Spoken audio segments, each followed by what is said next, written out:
Al-Fatihah liridwan syafana Rasulullah Muhammad sallallahu alaihi wasallam. Al-Fatihah.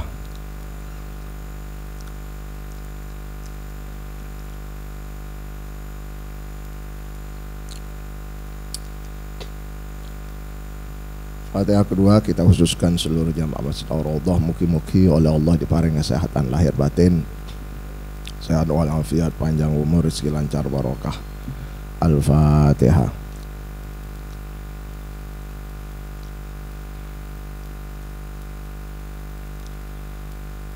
Bismillahi ma sya'allah la yasukul khaira illallah. Bismillahi ma sya'allah la yasuru fusa illallah. Bismillahi ma sya'allah ma kana min ni'matin fa min Allah. Bismillahi ma sya'allah la hawla wa la quwwata illa billah. Allahumma salli wa sallim wa barik ala Muhammadin wa sallim wa sallim ma ta'asara birahmatin. Amma ba'du, bapak-bapak, ibu-ibu hadirin rahimakumullah. Saya mohon maaf tadi salah masuk masjid. Saya pikir tadi Sabtu ke-1 masuk sampai sholat selesai, terus ditanya mau kemana Pak Ustadz yang mau ceramah, lu jenengan Sabtu depan sekarang Sabtu 5. Allahu Akbar. Akhirnya balik ke sini Pak.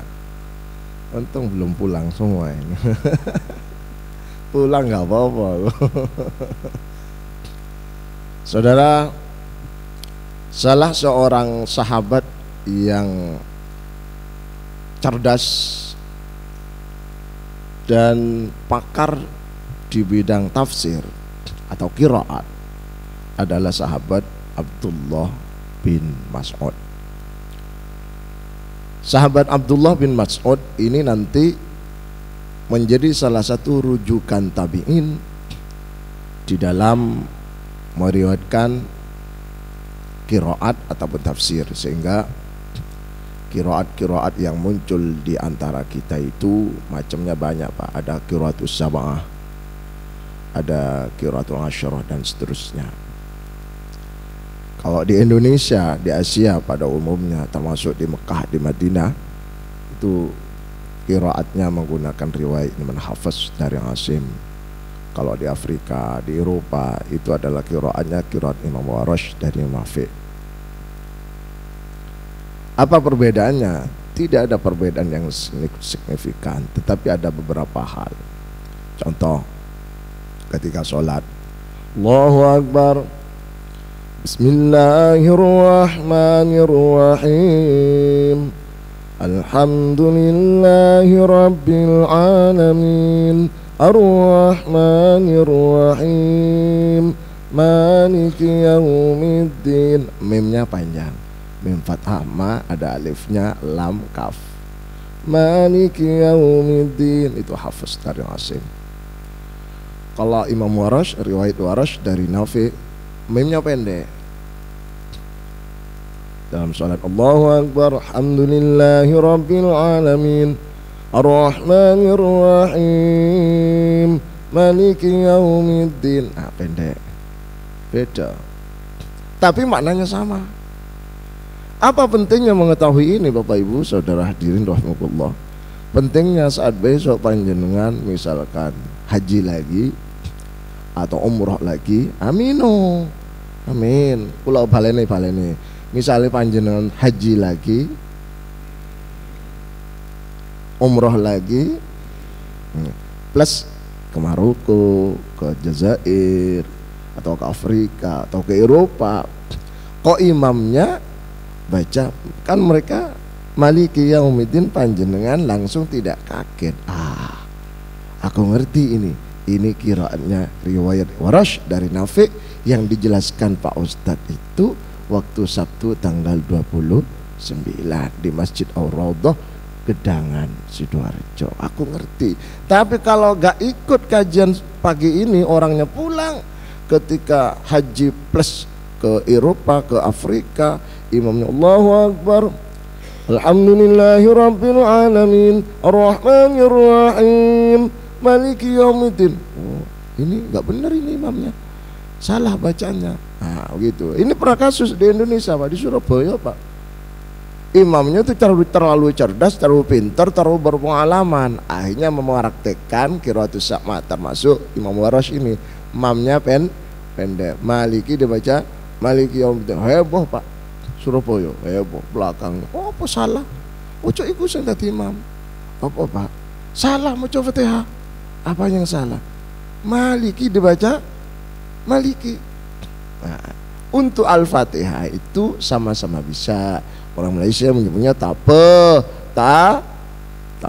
Boleh Maliki Yaumiddin, boleh Maliki Yaumiddin. Tapi untuk surat An-Nas hanya boleh Malikin Nas, tidak boleh Malikin Nas. Ini nih para mutin, para peminta tahlil biasanya nak saja ngomongnya Malikin Nas, salah.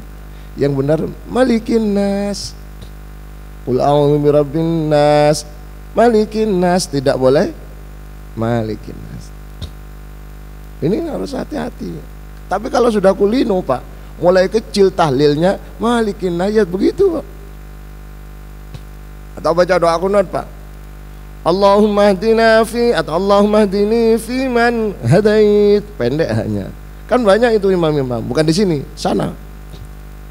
Di mana itu? Jawa Timur itu. Allahumma hdina fi man hadait. Ah, enggak benar. Hadait gitu lah.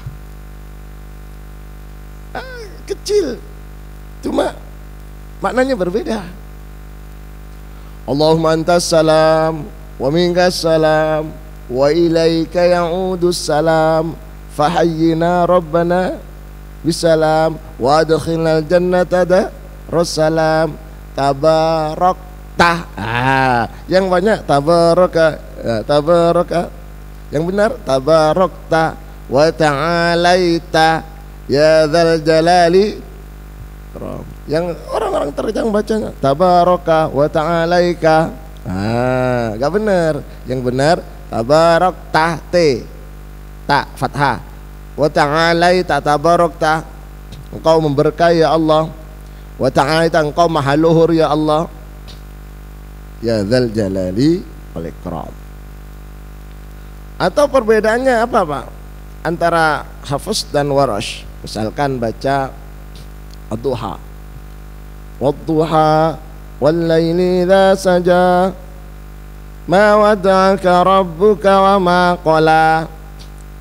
Warash wad-duha wal laili idza saja ma wada'aka rabbuka wa ma qala. Jadi semua tempe imalah kabeh. Tapi di dalam fikih andaikan pun semua qiraat itu khususnya Imam Hafs dan Imam Warsh sama-sama boleh dipakai, tetapi tidak boleh dipakai dua-duanya. Seperti waktu qiraat tampil itu gak boleh, waktu sholat harus pilih satu. Allahu Akbar Ar-Rahmanir Rahim Maliki Yaumiddin Maliki Yaumiddin. Enggak boleh dua-duanya Pak. Waladhdallin amin. Bismillahirrahmanirrahim Wadduha Wadduha. Enggak boleh, salah satunya harus dibaca, jangan dibaca semua. Atau takbir. Mohon maaf Pak, saya berdiri begini Pak. Takbir itu ada yang setelah takbir tangannya begini Pak. Ada Pak ya? Ada Pak ya? Ibu lihat saya Bu. Jelas? Cakap apa gak cakap? Gak cakap. Ini ada yang gini, karena hadisnya ala sodrihi. Ala itu di atas, tangan kanan di atas tangan kiri ya. Ini naruhnya di atas dada. Akan ada begini ya. Ya Pak, ada ya. Tapi jangan sampai ke leher, orang udah terkadang nemen. Itu ngantuk namanya. Sini biasa, dodo. Nah, itu biasanya rata-rata mazhab Hambali gitu Pak. Ada Imam Syafi'i gini Pak, agak miring dikit. Ada yang di sini Pak, ada sholat di sini.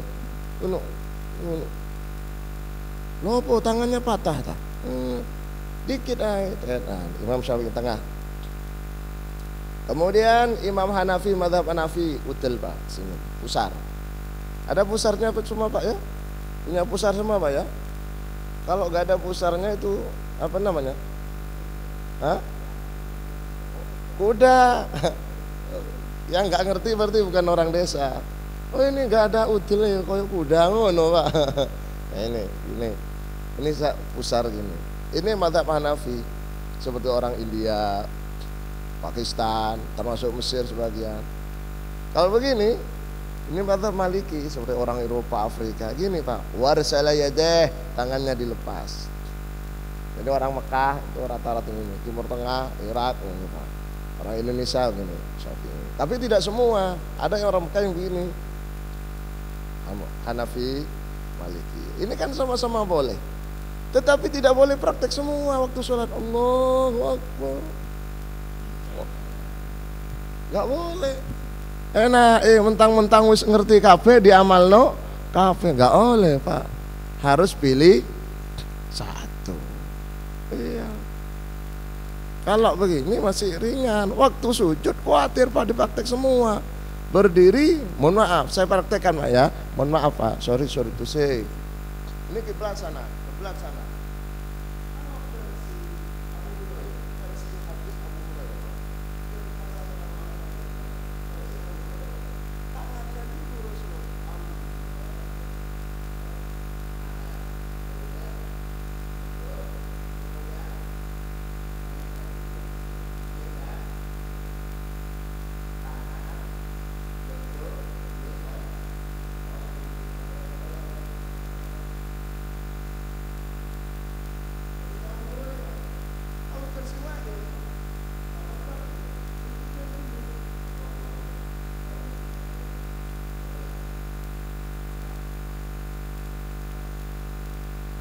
Sama-sama boleh, sama-sama pernah dicontohkan Rasulullah, tapi gak boleh praktek dua-duanya. Nanti sujud pertama versi Abu Hurairah, tangannya dulu, kemudian diulang berdiri lagi Pak. Turun versi apa? Wa'il, salah satunya. Perkara nanti rokaan kedua, misalkan rokaan pertama versi Wa'il, lutut dulu. Versi kedua lututnya rotok ngilu Pak. Akhirnya versi Abu Hurairah tangan dulu. Tapi kalau begitu, tapi kalau dalam satu rakaat praktek semua, dipakai semua nggak boleh. Jadi hadis itu banyak, contoh dari Rasulullah itu banyak, dan panjangan cukup milih salah satunya, tidak perlu diamalkan dalam satu semuanya. Salat duha versi Abu Hurairah, Rasulullah kalau sholat duha, rakaat pertama baca Fatihah dan surat Syamsi wa duhaha. Rakaat kedua Rasulullah baca Fatihah dan ad-duha wa duha walail. Itu riwayat dari sahabat Abu Hurairah. Sedangkan Siti Aisyah, istri baginda Rasul, kalau duha, kata Siti Aisyah, Rasulullah rakaat pertama baca Fatihah dan baca Al-Kafirun. Qul ya ayyuhal kafirun. Rakaat kedua Al-Fatihah dan surat Al-Ikhlas. Qulhu. Nah, mana yang benar, Pak? Ayo jawab, Pak. Mana yang benar? Semuanya benar. Dan Rasulullah mempraktekkan, jenengan cukup pilih salah satunya. Yang waktunya agak longgar, suratnya agak panjang, Asy-Syams dan Ad-Duha. Yang waktunya mepet kesusu, maka boleh Al-Kafirun dan Al-Ikhlas. Yang waktunya panjang sekali, dua-duanya diamalkan. Rakaat pertama Asy-Syams, rakaat kedua Ad-Duha. Salam, setelah salam berdiri lagi. Rakaat pertama Al-Kafirun, rakaat kedua ada waktu berdiri lagi, rakaat pertama apa? Al-Falaq, rakaat kedua An-Nas, dan seterusnya. Dulu waktu saya di pondok, Pak, kalau waktu longgar, apalagi pas kiriman telat, gak pegang uang, itu duha itu, Pak. Mohon maaf, tahajud bina duha, rakaat pertama itu Yasin, Pak. Rakaat kedua Waqiah. Tahu Yasin, Pak? Ya, rakaat pertama Yasin, rakaat kedua Waqiah. Habis itu salam, semua surat itu dibaca, diulang sampai 12 rakaat. doanya panjang. Dan Gusti Allah itu maha mendengar. Tak lama kemudian habis duha datang kirimannya Pak. Itu belum ada transferan belum ada Pak. Masih wesel, ngerti wesel Pak, pos. Nggak ada HP, telepon nggak ada, TV nggak ada kok. Oh lihat TV, lihat di kantor Pak Desa, Pak Tenggi. Ya. Kalau surat itu, saya dulu waktu di Afrika kirim surat itu Pak, setahun sekali baru ada jawaban Pak. Setahun sekali. Jauh Afrika itu Pak. Jauh. Kasihan orang lama seperti saya ini, panjenengan kan masuk orang lama semua. Ada tetangga bilang kamu ini kurang bahagia waktu kecilnya. Pun saya lanjutkan di Mas Pak. Jadi mengetahui perbedaan di antara qiraat itu penting agar panjenengan tidak langsung cepat mengambil kesimpulan ketika imamnya kok berbeda. Masuk Masjid Ar-Raudhah, imamnya kok baca Maliki Yaumiddin. Aku ngerti, ini benar riwayat Warash. Tapi dalam mazhab Syafi'i, dalam kitab-kitab fikih mazhab Syafi'i dianjurkan membedakan antara rokaan pertama dengan rokaan kedua. Kalau rokaan pertama dianjurkan Maliki Yaumiddin, rokaan kedua Maliki Yaumiddin. Tujuannya apa? Minimal tujuannya ada dua Pak. Satu, untuk membedakan jumlah huruf dalam Fatihah rokaan pertama dengan jumlah huruf Fatihah dalam rokaan kedua, yaitu lebih banyak jumlah hurufnya rokaan pertama, karena Maliki mimnya panjang jumlah hurufnya 4. Kalau Maliki mimnya pendek hurufnya kok gak ada yang jawab ini. Woi, Allahumma sholli ala Muhammad. Jadi kalau Maliki ada alifnya, mimnya panjang, hurufnya 4. Kalau Maliki alifnya gak ada, mimnya pendek, hurufnya 3. Maliki. Itu satu tujuannya. Yang kedua, yang paling logis, masuk akal yang kedua, jika rokaan pertama Maliki, rokaan kedua Maliki, maka untuk mempermudah makmum yang baru datang, makmum masbuk masuk Maliki Yaumiddin, gak usah bingung, ini pasti rokaat pertama karena Maliki Yaumiddin, kata makmum masbuk, aku ngerti, iki mesti rokaat 2. Itu kalau dibedakan begitu Pak. Tapi kalau sama semua Pak, banyak kasus sama semua Pak. Sholat subuh Maliki Yaumiddin, rokaat kedua makmum yang baru datang perkiraan, wah iki ini rokaat pertama, kata si makmum masbuk itu rokaat pertama, santai dia Pak, rokoknya durung ente geledek Pak. Allah, cariin makmum ya, aku tak rokaat kedua aja, ini sih pertama. Terus Allahumma hadina, loh kok rokaat kedua, tak kirain rokaat pertama. Nah itu kecolongan. Tapi kalau dibedakan antara Maliki dengan Maliki, rokaat pertama Maliki, rokaat kedua Maliki, itu makmum akan mudah untuk membedakan dan tidak mempersulit mereka. Tetapi sekali lagi ini bisa dipraktekkan kalau makmumnya ngerti semua. Misalkan tadi gak ada yang pulang semua, mendengarkan semua, besok praktek sip. Tapi kalau banyak yang gak ikut, lebih banyak yang gak ikut daripada yang ikut, besok praktek langsung kok beda saiki. Paling rotok sarap didik ngono. Imamnya rotok sarap jarin Pak. Padahal awake dhewe sing gak melok ngaji. Tapi begitu sekali lagi Pak. Ketika ada satu amalan, satu penjelasan yang tidak populer, tidak semua orang ngerti, maka sebaiknya sementara tidak usah dilakukan dulu, khawatir akan menimbulkan fitnah. Saya pernah praktek jenazah, sholat jenazah kalau di Indonesia Pak, kalau di Indonesia kan pakai selatan utara. Itu kalau laki-laki kepalanya ke selatan Pak. Jenazah itu mayit itu Pak, mayit. Kalau waktu sholat kepalanya ke selatan, sholatnya lurus ala roksihi, lurus kepala. Kalau jenazah perempuan kepalanya ke utara, sholatnya lurus tengah, wasat itu bisa bokong, bisa udel Pak. Jadi ada perbedaan posisi baringnya atau apa ya, menidurkan jenazah ketika disolati. Dan itu sunnahnya, hadisnya begitu Pak. Walaupun hadisnya nggak pakai selatan utara, tapi posisinya kalau dipraktekkan di Indonesia itu kalau laki-laki kepalanya selatan, kalau perempuannya utara, sholatnya kalau perempuan tengah-tengah. Nah, pernah saya praktekkan Pak. Jadi kan biasa orang itu laki perempuan kepalanya ke utara. Nah, saya nggak sadar Pak. Monggo Gus, cari nih muti nih, jangan ngatur. Tenan tak Pak? Iya tur, ya lah kan tak praktekkan kita ya Pak. Balik kepalanya ke selatan, usung Pak.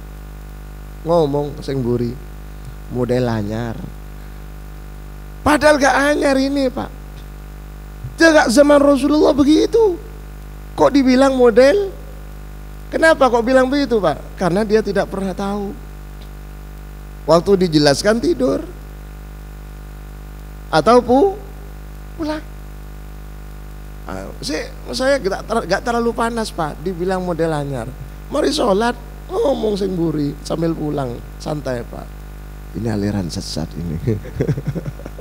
Waruwat Pak, aliran sesat cari Pak. Gara-gara jenazah kepalanya saya balik Pak. Padahal itu yang benar. Saya kemudian setelah dibilang aliran sesat baru sadar. Oh iya, saya yang salah. Kenapa saya salah?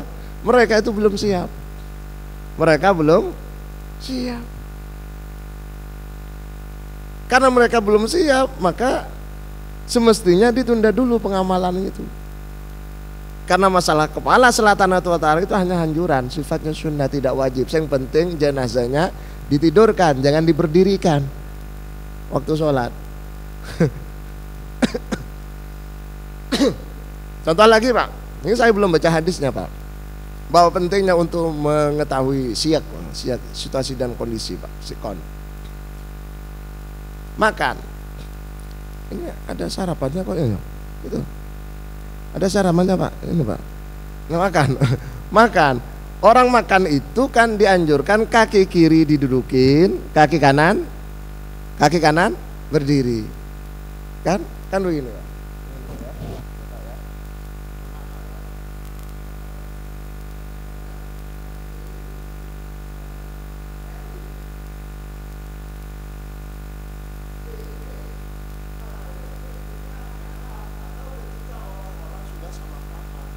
Tapi kalau panjenengan diundang Pak Camat, diundang Bupati, makan di atas kursi gini Pak, Bupati kakinya ke bawah, panjenengan kakinya ke atas.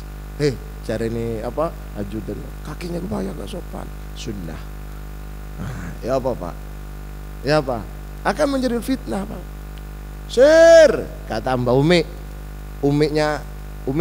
Mbak Umi, ngerti Mbak Umi Pak ya? Waktu saya makan rawon dulu masih kecil Pak, masih fresh, ilmunya di sini semua, sunnah di sini semua Pak, yang lain nggak sunnah. Nah itu Pak, kaki kita angkat Pak, makan di warung, rawon, isu-isu, pakai bangku, kaki ke atas, yang lain ke bawah. Sir, kakimu sir, sunnah nih, tuh dicarno. Sir, sikilmu, sunnah nih. Terus ternyata Mbak Umi datang Pak. Aku gak ngerti lah Mbak Umi buri. Sir, kakimu mudun, sunnah kaplong, sunnah ndasmu koyo. Gak boleh itu Pak. Siapa yang salah? Saya yang salah. Karena masyarakatnya belum terbiasa. Kan masyarakat setempat waktu itu kalau kakinya diangkat dianggap tidak sopan. Nggih. Bukan hanya di situ, di sini mungkin ya orang silo, ngerti silo Pak? Silo semua kok kakinya diangkat. Mesti sama mungkin ya kalau di desa ya dianggap tidak sopan. Artinya apa? Padahal itu yang sunnah begitu, tetapi masyarakatnya belum siap, maka tidak masalah sementara tidak diamalkan. Bukan menentang, kalau menentang nggak boleh Pak. Kalau menentang tidak boleh. Contoh Pak, contoh saya pernah cerita Pak. Ada di satu komunitas Pak, kalau perempuan pakai cadar mesti diantisipasi dan menjadi perbincangan masyarakat itu. Pakai cadar satu orang, karena masyarakatnya trauma dengan cadar. Maka sebaiknya di komunitas itu panjenengan yang cadaran buka, karena cadar itu pun khilafiyah, ulama berbeda pendapat. Cuma nyun sewu, Gak apa-apa cadar, gak masalah. Cuma orang terkadang pokoknya cadar kemana-mana, cara makan pun cadaran, sehingga begini gak masalah. Cuma mempersulit diri. Di dalam Islam tuh yang pakai cadar waktu sholat harus buka, waktu ngaji buka. Khawatir ada laki-laki nyelundup, cowok nyelundup pakai cadar, duduk bersebelahan. Ini ibu-ibu ada yang pakai cadar nggak? Dilihat nanti dibuka, khawatir ada brengosnya. Waktu taklim buka, waktu jual beli dibuka. Jual beli tuh jangan jaga toko pakai cadar, buka untuk mengetahui siapa yang membeli, siapa yang menjual. Apa tujuannya? Karena dalam jual beli itu ada khiyar. Apa khiyar itu, Pak? Bolehnya untuk mengembalikan barang ketika tidak cocok. Khiyar itu ada 3, Pak. Khiyar majelis, beli masalah. Walaupun sudah bayar, Pak, beli. Kalau orangnya belum pergi dari toko itu, di dalam Islam pembeli mustari, pembeli diperbolehkan untuk mengembalikan barang tersebut, dan penjual wajib untuk menerimanya. Sekarang enggak, Pak, barang yang sudah dibeli tidak boleh itu gak benar dalam Islam. Sepanjang orang itu belum beranjak dari situ dan barangnya tidak dirusak, Pak. Beli misalkan apa, Pak? Air, Pak. Gak expired, gak rusak, gak apa. Gak ada cirinya, gak situ. Maka diterima, Pak. Itu namanya khiyar, harus diterima. Tidak boleh ditolak. Diterima. Coba grundel yang jual, dasar wong edan ngono. Itu namanya khiyar majelis. Ada khiyar aib. Khiyar aib itu beli, kemudian pergi dari tempat itu, sudah pulang, Pak. Nyampe rumahnya, loh daluarsa. Ini expirednya kemarin, dikembalikan. Wajib diterima, Pak. Itu namanya khiyar aib karena cacat. Beli sapi ke mana, Pak? Ke Madura. Kata mulus ini, gak ada cirinya. Nyampe di gedangan, Pak, ternyata kena hujan, ini cecetan, Pak. Sapi itu kalau belang itu harganya lebih murah. Nah, para peternak sapi cerdas, Pak. Belangnya dihilangkan pakai cat. Dia lupa kalau sekarang musim hujan. Waktu kena hujan luntur, lah kok ciri, dikembalikan. Itu namanya khiyar aib. Ada khiyar syarat. Khiyar syarat itu mirip dengan asuransi itu. Apa? Garansi, apa? Garansi asuransi ya? Yang mengembalikan tuh. Garansi. Ini barang garansinya setahun. Jadi kalau ada kerusakan selama setahun boleh kembalikan. Itu khiyar, dan itu bagian dari ajaran Islam. Sehingga tidak boleh, Pak, di toko itu barang yang sudah dibeli tidak boleh dikembalikan. Gak gitu, Pak, dalam Islam. Tidak barokah itu. Kalau ditulisin barang yang sudah dimakan tidak boleh dikembalikan. Nah itu gak apa-apa. Mau sudah dimakan, Pak, dikembalikan. Pun. Nah, itu pengantar, Pak. Saya belum baca hadis. Wa an Abdullah bin Abbasin, lan saking sahabat Abdullah bin Abbas, qala dawuh sapa Ibnu Abbas, qala dawuh sapa an-nabiy sallallahu alaihi wasallam, Rasulullah bersabda. Hadis ini muncul ketika ada pertanyaan dari sahabat. Ada komunitas di masjid itu bingung siapa yang paling berhak. Ayuna aku ayakuna imaman ya Rasulullah, siapa yang paling berhak untuk jadi imam? Mungkin bisa jadi semuanya ahli di dalam imam, jadi imam sudah memenuhi syarat, kemudian bingung menentukan. Satu mungkin. Kemungkinan kedua, mungkin nggak ada yang ahli jadi imam. Maka ditanyakan, ya Rasulullah, ayuna aku ayakuna imaman, siapa yang paling berhak untuk menjadi imam? Rasulullah menjawab, ya ummul qauma aqra'uhum li kitabillahi ta'ala. Ya ummu bakal ngimami al-qauma ing wong akeh, aqra'uhum sapa wong kang luweh iso maca kaum li kitabillahi maring kitab Allah Ta'ala. Yang berhak untuk jadi imam, yang paling pantas jadi imam, mereka yang paling menguasai kitabullah, paling menguasai Al-Quran. Pertanyaannya, siapa yang disebut dengan orang yang paling menguasai Quran? Aqra'uhum. Fakhtalafal ulama wa fuqaha'u. Ada dua pendapat. Fal qaulul awal, pendapat pertama, aqra'uhum, orang yang paling menguasai Al-Quran adalah ai afqahuhum, orang yang paling mengerti fikih, orang paling mengerti syariat, orang yang paling mengerti ahkamas sholati wa adabah, hukum-hukum sholat dan etika sholat, terutama berjamaah. Pendapat pertama. Pendapat kedua, aqra'uhum, orang yang paling menguasai Al-Quran ay aktsaruhum hifdzan, mereka yang lebih banyak hafalannya. Yang satu calon imam hafalannya 30 juz, yang satunya hafalannya juz 30, sama-sama 30 ya. Mana yang didahulukan? Juz 30 30 juz. Maka yang didahulukan yang 30 juz. Fa in kanu fil qiraati sawa'an, kalau bacaannya sama, penguasaan Qur'annya sama, hafalannya sama, sama-sama juz 30, fa'alamuhum bis sunnah, maka yang dipilih di antara yang sama-sama hafal Quran itu Pak, yang lebih menguasai sunnah. Jadi hadisnya menggunakan sunnah, tidak menggunakan bahasa hadis. Ternyata kalau diteliti Pak, antara hadis dengan sunnah itu pengertiannya agak berbeda sedikit. Kalau hadis itu pasti sunnah. Ma warada minan Nabi sallallahu alaihi wasallam, apa yang muncul dari Rasulullah, min qaulin berupa ucapan, au fi'lin berupa perbuatan, au takririn ketetapan, itu namanya hadis. Contoh Rasulullah katakan, kul in syi'ta, makanlah kalau kau mau, wala tu'ib, jangan kau hina. Itu adalah ucapan Rasulullah, merintah untuk makan dan tidak boleh ngomentari jelek makanan. Ya papa, kata si mama.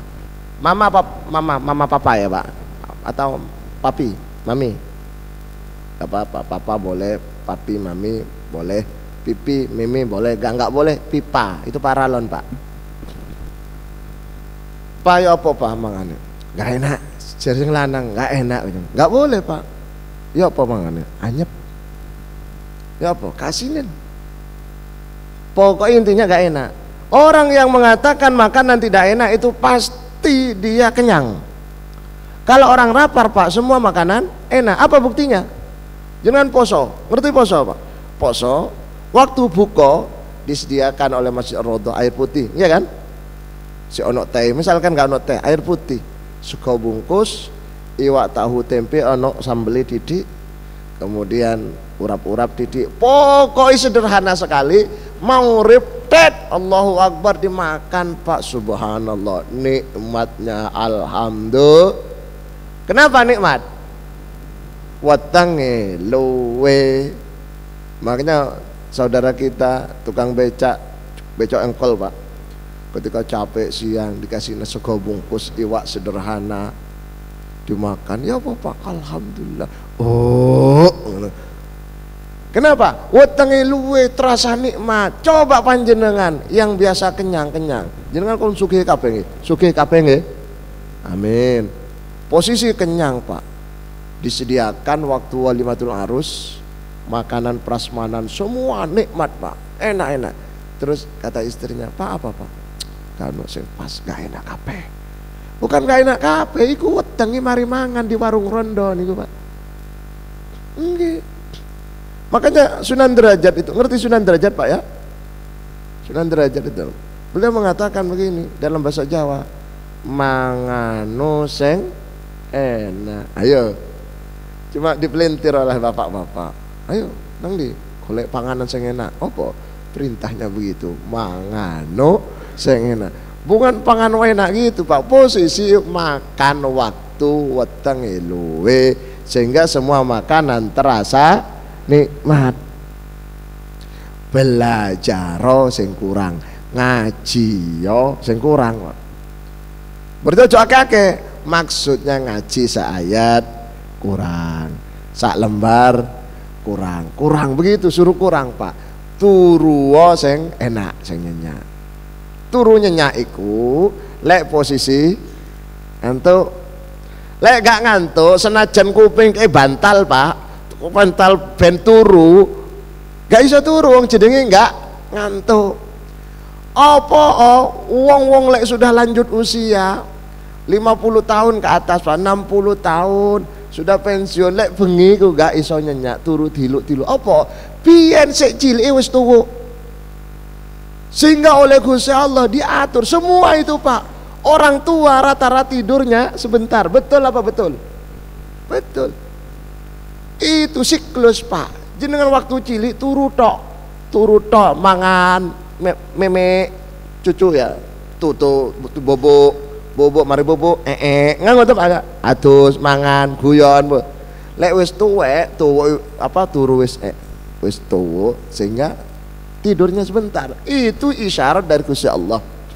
Lek wong tuwek, mohon maaf Pak, tua senior pensiunan dibikin disetting biar tidak banyak tidur supaya bisa bermunajat dan beristighfar malam ojo turu.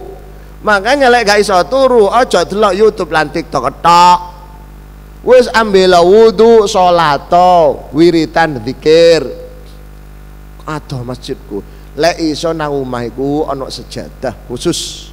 Sejadah lek iso rodok permanen nggon salat niatono nggone salat jenengan iktikaf mriko dadekno masjid Pak. Sehingga lek gak iso nang masjid iktikaf mriko. Nggih Pak. Tapi ojo niatnya nawaitul iktikaf. Jadi niatnya pakai nawaitul iktikaf fi hadzal masjid walaupun hanya satu sakota itu. Fi hadzal masjid lillahi ta'ala. Nawaitul iktikaf. Jangan baca bismika Allahumma ahya wa amut. Itu namanya niat tidur. Iya. Pun. Jadi itu contoh sunnah ucapan. Ada bukan tadi apa namanya? Hadis min qaulin ucapan Rasulullah, perbuatan Rasulullah, ketetapan Rasulullah. Rasulullah ada seorang sahabat namanya sahabat Abu Hurairah. Abu Hurairah kana li Abi Hurairah radhiyallahu an al-fuqadin yusabbihu bihi hatta yusbih. Abu Hurairah itu Pak punya tasbih pentolannya 1000 Pak. Dibuat untuk baca tasbih sampai subuh 1000. Ini kan 100 Pak. 1000. Rasulullah ngerti. Tapi Rasulullah tidak melakukan karena Rasulullah kalau wirid pakai ini, pakai tangan. Tapi sahabat Abu Hurairah pakai itu. Sahabat-sahabat yang lain ada pakai kerikil dan seterusnya. Itu namanya takriri Pak. Rasulullah waktu Isra Mi'raj Pak, ususul Mi'raj, Rasulullah melihat sandalnya sahabat Bilal bin Rabah di surga Pak. Seusai Isra Mi'raj Rasulullah manggil sahabat Bilal, Bilal dalam Rasulullah. Coba kamu jujur, punya amalan apa kamu? Apa Rasulullah? Enggak, jujur. Sandalmu sudah masuk surga. Oh, sandalnya Abu Bakar belum, kamu sandalnya kok mencolot sudah masuk di situ. Kamu punya amalan apa? Bilal rotok wedi Pak, khawatir disalahkan. Ngapunten Rasulullah, saya kulino terbiasa habis wudu mesti sholat sunat ba'diyatal wudu, sholat sunat 2 rakaat. Apa Rasulullah? Rasulullah diam Pak, tersenyum dan membiarkan. Artinya Rasulullah tidak pernah sholat sunat ba'diyatal wudu. Yang melakukan hanya sahabat Bilal. Dan itu menjadi dasar hukum hadis Pak, dalil namanya takriri. Itu hadis. Nah, hadis yang saya baca tadi itulah menggunakan bahasa fa in kanu fil qiraati sawa'an fa'alamuhum bis sunnah, menggunakan sunnah. Sunnah lebih umum. Bisa dari Rasulullah namanya hadis, bisa dari para sahabat athar. Contoh yang dari sahabat, sunnah yang dari sahabat Pak. Innal mauta yuftanuna fi quburihim sab'an. Sesungguhnya orang-orang yang sudah mati itu akan difitnah, akan diuji, akan dites, akan dipersoalkan, akan disidang sab'an 7 hari Pak. orang mati itu akan diuji, ditanya oleh malaikat selama 7 hari. Fakanu moko ono para sahabat, sapa para sahabat yastahibbuna iku podo seneng para sahabat ayyut'imu anhum untuk bersedekah makanan atas nama almarhumah tilkal ayyama di hari-hari tersebut. Apa hari tersebut? 7 hari. Jadi sahabat Nabi itu sudah terbiasa bersedekah makanan ketika ada orang mati sampai 7 hari untuk meringankan bebannya. Tadi tuh orang mati kan ditanya Pak, didoakan, dikirim sedekah, sehingga muncul di Indonesia masa ada istilah tahlil, berkata dalam anak itu, dan itu dasar hukumnya, itu namanya sunnah karena sahabat yang melakukan. Ada sunnah tapi dari tabi'in. Contoh Imam Tawus itu adalah Imam Tawus adalah mengkibari tabi'in senior, termasuk Ibnu Musayyab, Abdullah bin Mubarak, kemudian Uwais al-Qarani. Imam Tawus mengatakan, ma kunna nasma' min Rasulillah sallallahu alaihi wasallam, aku tidak pernah mendengar dari Rasulullah SAW, wa huwa hale utawi Rasulullah yamshi iku melaku sapa Rasulullah khalfal janazati ing dalem burinya jenazah. Aku tidak pernah mendengar bacaan Rasulullah ketika mengantarkan jenazah illa qaula la ilaha illallah, kecuali kalimat tauhid la ilaha illallah. Makanya kalau ada orang mati mesti bacaannya la ilaha illallah, la ilaha illallah, la ilaha illallah Muhammadur Rasulullah. Coba sarang-sarang Pak.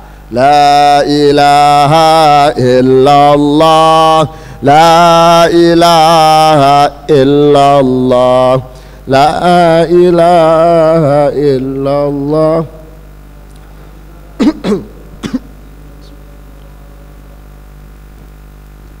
Itu lagu Pak, lagu campur sari.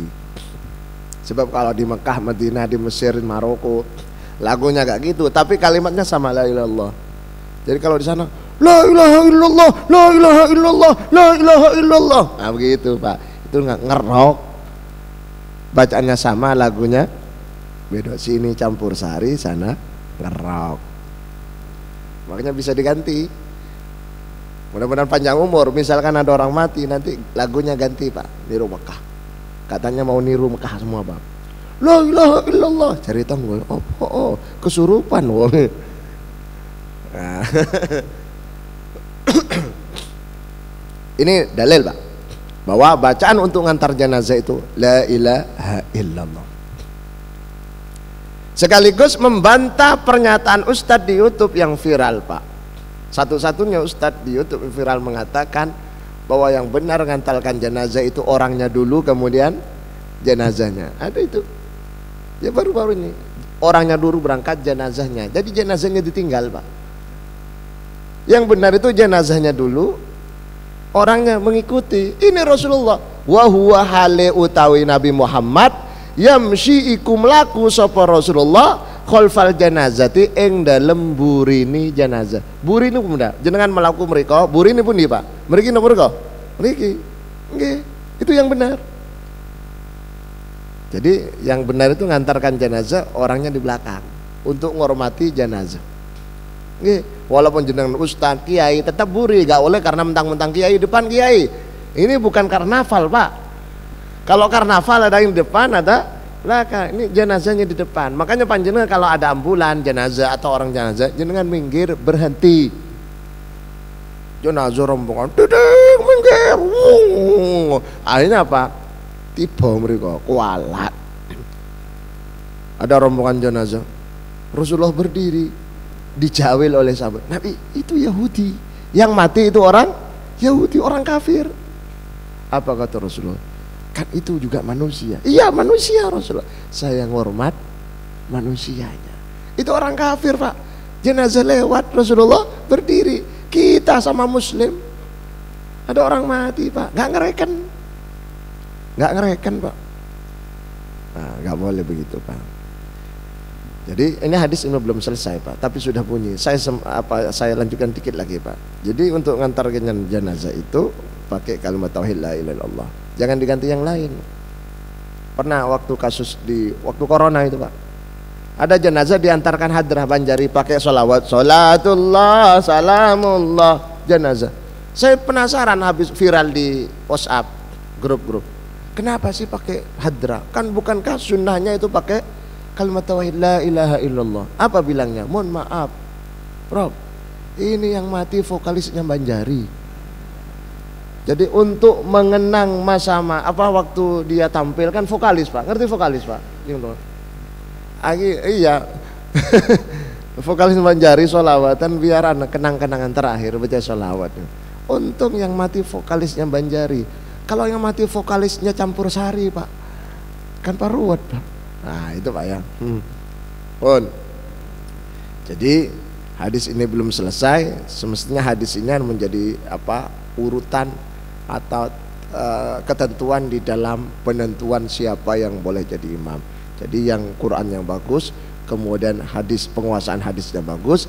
Saya loncat, kalau semuanya sama, fa'akbaruhum sinnan, baru kemudian umurnya yang lebih tua. Yang satu umur 36, yang satu umur 63. Yang imam siapa Pak? 63 karena lebih senior. Asalkan bacaannya sih tepat. Lek wis kelepat-kelepat wis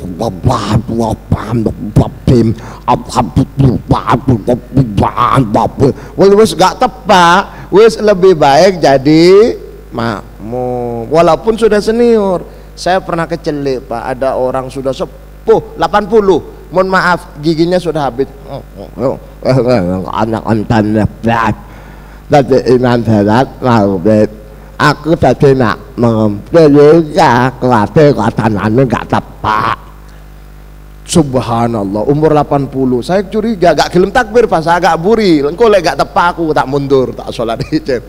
Subhanallah, ngomongin gak tepat, ngaji ini subhanallah tepat. Allahu Akbar, langsung saya ikut berjamaah Pak, karena fase ternyata orang walaupun tidak ada giginya, walaupun ngomong nggak cetok, ternyata ketika baca Quran cetok. Makanya panjenengan kalau lihat imam kok ada imam sudah tua, jangan suudon. Oh ini berarti hanya modelnya saja, tapi bacaannya benar. Ngaten lho Pak nggih. Mugi manfaat Pak nggih. Bersama ridha Allah Subhanahu wa taala. Kita akhiri dengan doa kafaratul majlis. Subhanakallahumma bihamdika asyhadu an la ilaha illa anta astaghfiruka wa atubu ilaik. Walhamdulillahirabbil alamin. Assalamualaikum warahmatullahi wabarakatuh.